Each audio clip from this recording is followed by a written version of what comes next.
iPod Touch Pro vous offre 20% de rabais sur votre licence Discade. Ne la ratez pas. Cliquez sur le lien dans la description de la vidéo. Bonjour, c'est iPod Touch Pro et aujourd'hui je vais vous montrer l'application FileApp, un gestionnaire de fichiers directement gratuitement depuis l'App Store, et aussi FileApp Pro qui est payante à 5,99$ sur l'App Store encore.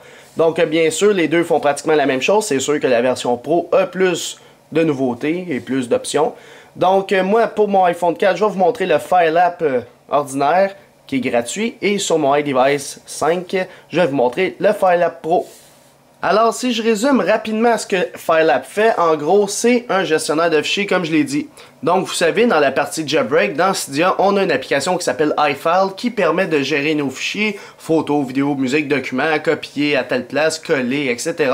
Et bien, FileApp fait la même chose, mais sans Jailbreak. Donc, bien sûr, on ne peut pas faire tout non plus. Elle supporte les fichiers que l'iPhone supporte. C'est-à-dire qu'on peut lire des fichiers Office, Word, Excel, PowerPoint.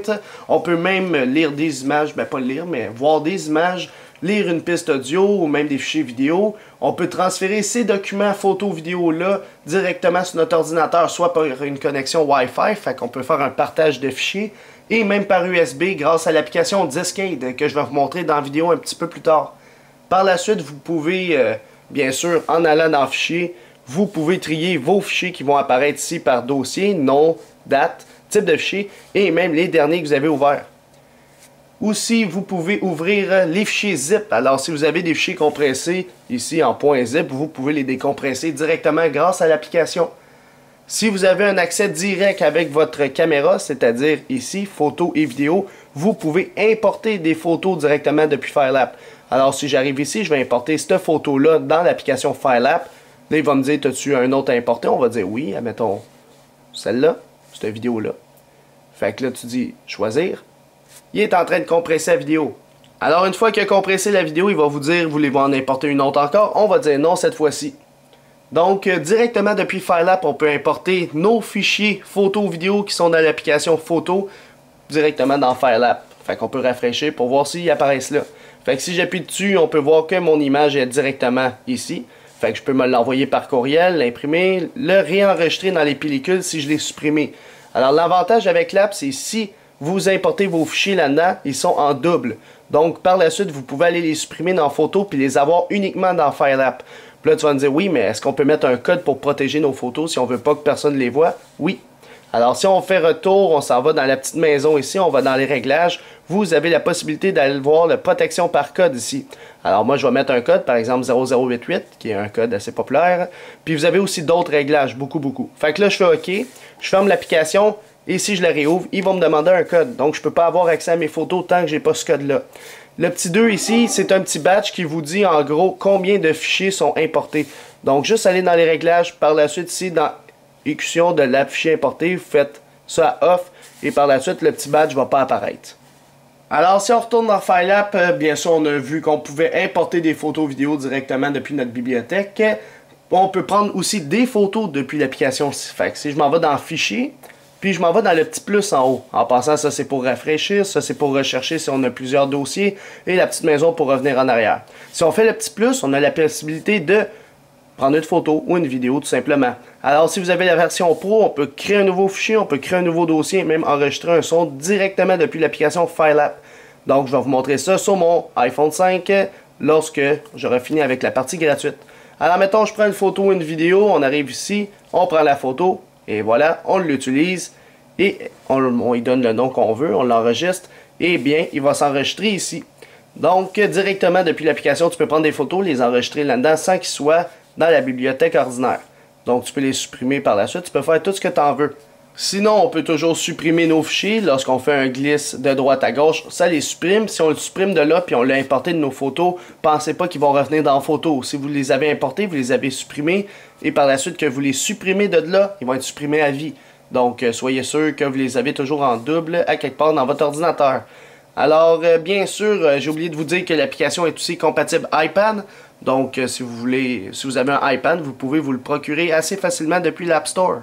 Alors, si je reviens au menu de FileApp, on voit qu'on a accès à nos fichiers, on peut importer des photos, des vidéos, on peut le connecter à notre PC ou Mac. Tout ce qu'il nous dit, c'est tout simplement tu veux faire un partage au niveau Wi-Fi ou le connecter direct sur ton PC ou Mac. Moi, je vais le connecter direct avec Discade. Tu peux les partager via un serveur FTP, mais plus un fichier partage FTP directement à partir d'ici. Moi, personnellement, j'aime pas trop ça. J'aime mieux le connecter directement sur mon ordinateur puis y avoir accès depuis Discade. Alors c'est tout pour la partie gratuite. Maintenant je vais vous montrer sur mon iPhone 5 le FileApp Pro, c'est quoi les différences et qu'est-ce qu'on peut faire de plus. Alors maintenant je suis sur mon iPhone 5, donc il contient FileApp Pro ici. Donc je vais l'exécuter et maintenant on est dans FileApp Pro. Donc on n'a plus de publicité et je vais vous montrer les fonctionnalités qu'on a de plus grâce à cette application là. Alors maintenant, si je m'en vais dans mes files, c'est-à-dire mes fichiers, je peux faire le petit plus ici. Donc maintenant, je peux créer un nouveau text file, c'est-à-dire un nouveau fichier texte que je le nomme, admettons T, puis je mets toutes les données que je veux dedans. Donc ça va devenir un fichier TXT qu'on peut enregistrer sur notre PC ou Mac par la suite. Fait que on recule en arrière et j'ai mon nouveau document en texte. Si j'en fais le petit plus, je peux me créer maintenant des dossiers. Admettons, j'ai un dossier, on va dire fichier important, photo, vidéo, c'est moi qui décide. Donc là, je ne vais pas créer de dossier parce que ça me donne rien. On peut toujours prendre une photo vidéo directement depuis FileApp Pro et on peut même enregistrer une piste audio. C'est parti.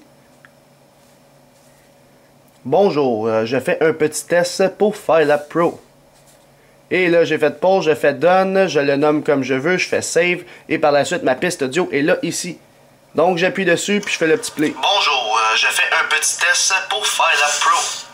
Et voilà. Fait que par la suite, je peux me l'envoyer par email si je veux. Je peux même envoyer de la musique par email. Et ce qui est le fun aussi, c'est qu'on peut avoir le petit edit ici. Fait qu'on peut sélectionner plusieurs fichiers et on peut même faire des fichiers zip. On peut compresser des fichiers zip. On peut en sélectionner plusieurs pour faire un email. On peut en supprimer plusieurs à la fois. On peut même en copier puis les bouger. Donc l'autre vraiment FileApp, la grosse différence, c'est vraiment que tu peux juste agir en tant que lecteur seul. Tandis que FileApp Pro, tu agis de façon dynamique. Donc, tu peux couper, tu peux copier des fichiers, les supprimer, faire des fichiers zip, en envoyer plusieurs en même temps par courriel, etc. Donc, c'est pour ça que je recommande plus FileApp Pro. On a plus d'options avec ce dernier. Alors maintenant, je vous montre la partie de transfert entre l'ordinateur, c'est-à-dire un PC ou un Mac, et votre iDevice contenant FileApp ou FileApp Pro. Dans ce cas-ci, je vais prendre FileApp Pro qui est sur mon iPhone 5. Fait que tout ce que j'ai à faire, c'est le brancher. Alors on le branche dans la partie dock en dessous pour qu'il y ait un accès à notre ordinateur. Et par la suite, sur notre ordi, vous devez aller sur le site de Discade 5. Alors vous devez télécharger la version Windows ou la version Mac. Alors Discade, ça c'est un gros outil pour les iDevice. Donc bien sûr, gratuitement, tu peux transférer tes files d'une application. Donc ça vient en partie gratuite pour Discade. Même chose pour les photos, afficher ton fichier système et même avoir des options avancées. Alors, bien sûr, pour payer Discade, tu peux avoir accès à plein d'autres choses comme copier la musique de votre iDevice vers votre ordinateur et même avoir un accès à vos data, contacts, adresses, les notes, vos messages, etc.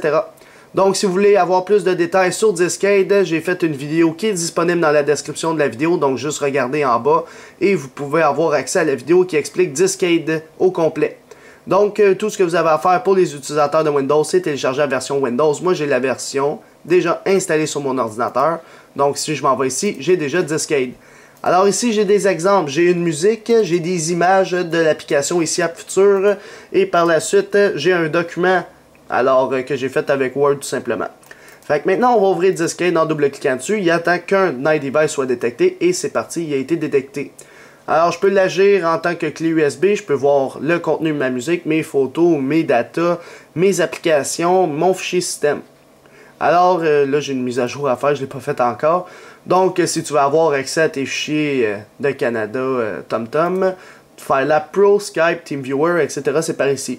Nous, dans ce cas-ci, ça va être FileApp Pro, c'est avec lui qu'on va interagir. Donc, si je m'en vais dans les documents ici, j'ai rien, c'est normal, regardez sur mon iDevice, j'ai rien aussi. Donc, je vais le remettre juste en mode portrait. Donc, si je rafraîchis, j'ai aucun fichier, c'est normal. Donc, c'est là que je vais en glisser. Admettons, je glisse test.doc. Alors, qu'est-ce qui contient text.doc? C'est tout simplement, je fais un test. Donc, si je m'en vais sur mon iDevice, je refresh maintenant, j'ai maintenant un fichier qui apparaît ici. Alors, c'est le test en question. J'appuie dessus. Et là, tout ce qu'on a, c'est en haut, je fais un test. Donc, peut-être qu'on voit mal directement sur la petite caméra, mais bon. Fait que c'est juste pour vous montrer que c'est possible. Alors je retourne en arrière, je vais le laisser là. Par la suite, je vais transférer des images dans un dossier. Alors ça va s'appeler Image ICIAP. C'est transféré. Et même une musique. Alors je la transfère. Maintenant, je vais rafraîchir mon iDevice. Fait qu'il va y avoir des nouveaux fichiers. Alors Image ICIAP, il y a toutes mes photos que j'ai prises. Alors elles sont toutes là. Comme ceci. Alors, je peux revenir en arrière, en supprimer, puis même les compresser toutes. Fait que si je fais le petit edit, je sélectionne toutes, je peux tout en compresser en fichier zip. Alors, je peux faire un archive si je veux. Et maintenant aussi, j'ai ma petite musique qui est Big Boss. Alors, admettons, je l'ouvre. Oups, on va baisser un petit peu le son. Fait que la musique, elle joue. Puis le gros avantage de FireLab Pro, c'est lorsque je le ferme, la musique continue. Donc, je peux faire toutes mes affaires habituelles tout en écoutant ma musique. Fait que si je reviens ici, je peux la faire pause à partir d'ici, même faire play. Je peux revenir dans FireLab Pro. Alors, c'est ça qui est le fun. En plus, tu peux l'utiliser en tant qu'AirPlay. Fait qu'il utilise les paramètres Bluetooth puis tout s'il détecte qu'il y a un autre périphérique. Tu peux même t'envoyer la musique par mail si tu veux. Alors ça, c'est un gros avantage par notre ami FireLab Pro. Si je prends par exemple une image, on va faire juste un petit exemple, une image bien correcte. On l'utilise. Regardez bien sur l'ordinateur. Alors là, j'ai 4 fichiers sur l'ordi, je n'ai 3. Si je rafraîchis en faisant tout simplement un petit refresh, juste en cliquant quelque part puis en revenant dans Documents. Alors on va attendre. Et voilà, ma photo est là. Fait que je peux même la transférer sur l'ordinateur. Fait que toutes les photos que j'ai prises avec mon iDevice, je peux les transférer sur mon ordi. Fait que là, je l'ai ici. C'est une photo d'une feuille blanche, tout simplement. Donc, c'est ça l'interaction qu'on a avec l'ordinateur lorsqu'on peut transférer des fichiers. Alors, je peux mettre des fichiers Excel, PowerPoint si ça me tente. FireLab Pro va être en mesure de le lire. Même chose pour des fichiers PDF. Et sinon, c'est tout pour FireLab et FireLab Pro pour votre iDevice, jailbreaké ou non, sur le firmware 4.0, 5.0 et même le 6.0 ou plus. J'ai oublié aussi de vous dire que si vous voulez voir la différence vraiment détaillée entre FireLab Pro et FireLab sur leur site internet de djdna.net, vous pouvez y avoir accès. Donc le lien est dans la description de la vidéo. Et ici on voit FireLab Pro et FireLab, c'est ce qu'on a en commun et ce qu'on n'a pas en commun. Fait que FireLab Pro permet de faire ça, puis ça. Alors bien sûr vous pouvez le mettre en français, c'est juste que mon navigateur est en anglais. Fait que le lien est encore dans la description de la vidéo, fait que vous pouvez y avoir un accès. Merci beaucoup, au revoir. Alors j'espère que vous avez aimé la vidéo, fait que je vais pas mettre d'attribuer une note puisque c'est pas une application Cydia, mais c'est pas grave. Alors moi je l'aurais mis 5 étoiles normalement si ça aurait été une note, mais bon. Fait que j'espère que vous avez aimé la vidéo. Si vous l'avez aimé, mettez un pouce vert, abonnez-vous à ma chaîne YouTube en cliquant sur s'abonner, suivez-moi sur Twitter et ainsi aimez la page Facebook Les Vidéos d'Alex. Merci, bonne fin de journée.